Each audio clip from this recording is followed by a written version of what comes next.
Montre-la moi. Montre-moi Riversong.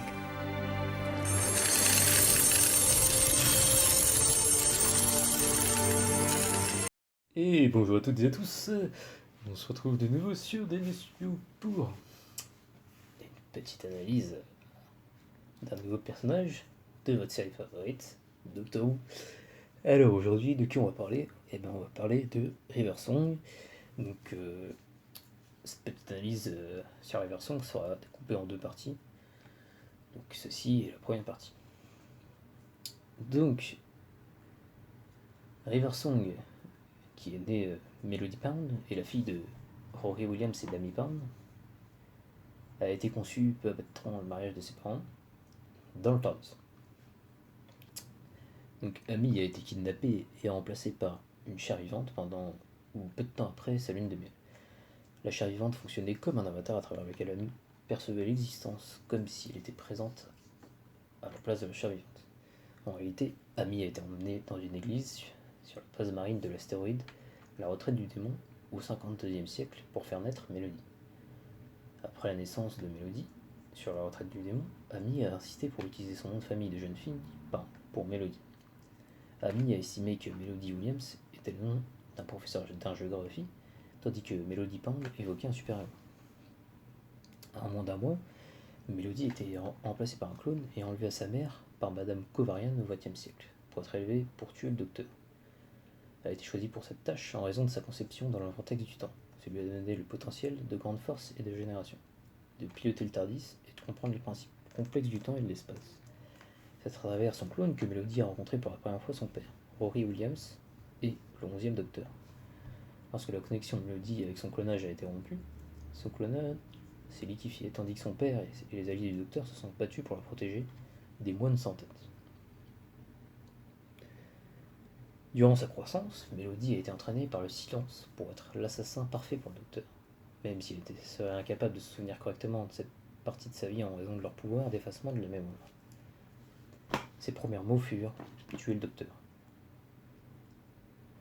Apparemment mise au silence qui la placèrent, pour des raisons encore inconnues, dans une combinaison spatiale de 1969, modifiée à l'aide de diverses technologies aliens, laissant Todd s'échapper et appeler à l'aide de ce qui lui semblait être la plus haute autorité sur la Terre à l'époque, le président Nixon. C'est là que le docteur retrouve sa trace, mais Amy, dans un moment de confusion, lui tire dessus car elle ne voulait pas voir mourir le docteur. Elle ne sera pas blessée.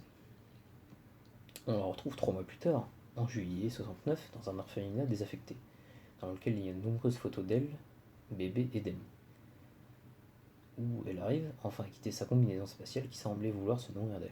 6 mois après ces événements, en janvier 70, elle déambule sans le de New York, apparemment à la rue et très malade. Elle dit à un homme qui lui demande comment elle se sent, qu'elle va mourir, mais qu'elle peut arranger ça, puis elle entame un cycle de régénération. On la retrouve un peu plus tard, elle est devenue la meilleure amie d'Amy et de Rory, enfant qu'elle est parvenue à trouver. Tout comme Rory, elle partage le secret d'Amelia sur l'existence du docteur débraillé. C'est une petite fille dissipée, toujours fourrée dans les oignons. À l'automne 2011, Melody a volé une voiture et a suivi ses parents dans un champ de maïs, où le 11e docteur était arrivé en raison de leur message dans le maïs aplati. Heureux de le rencontrer enfin, Melody a rapidement tenu le Seigneur du Temps sous la menace d'une arme pour échapper à la police. Lorsqu'on lui demande s'il avait été en un endroit précis en tête à visiter, Melody a sauté à l'idée du voyage dans le temps et a décidé d'aller tuer Adolf Hitler. En route vers Hitler, Melody a tiré sur le TARDIS après que le docteur lui a affirmé que son arme ne fonctionnerait pas, le faisant s'écraser dans le bureau d'Hitler en 1938 et le sauvant par inadvertance d'une tentative d'assassinat des Tesselecta. Lorsque le Tesselecta s'est rétabli, Hitler a tiré sur lui de peur, faisant ricocher les balles. Dans la confusion, une balle a frappé Melody dans l'intestin. Elle a fait promettre au docteur de l'épouser et a révélé sa véritable identité à tous les trois. Commençant à se régénérer, Melody réfléchit à sa dernière régénération et a dit à ses parents qu'elle était heureuse de les avoir retrouvés, avant d'exploser d'énergie de régénération. À la fin de la régénération, Melody a immédiatement commencé à examiner son nouveau corps et, conformément à sa programme, a commencé à utiliser tous les moyens évidents pour essayer d'attirer le docteur dans un faux sentiment de sécurité.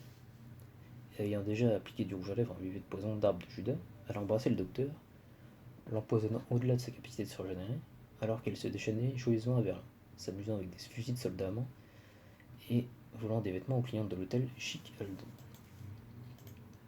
La Tesselecta, après avoir été emmenée ses parents à bord, décida de punir River pour le meurtre du docteur, mais le docteur les arrêta. Alors que ses parents risquaient d'être tués par des anticorps, Mélodie fut prise de voir le docteur ignorer sa douleur pour les sauver. Convaincant de le laisser sauver ses parents, le docteur a demandé à Mélodie de piloter le TARDIS pour sauver Amy et Harry. Mélodie a alors accepté de donner un message à River Song de la part du docteur mourant, et il l'a chuchoté à son oreille. En demandant qui était River, Amy fit transformer les Tesselecta en la nouvelle incarnation de Mélodie.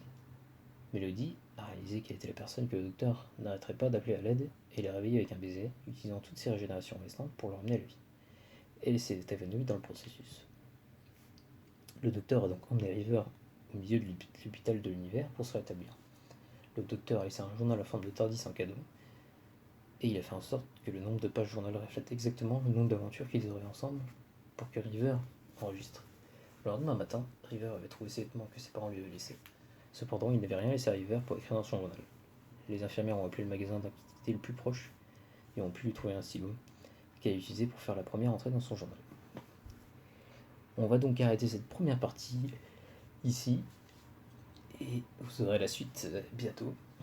Si vous avez des petites précisions à amener, n'hésitez pas à le mettre dans les commentaires. Go.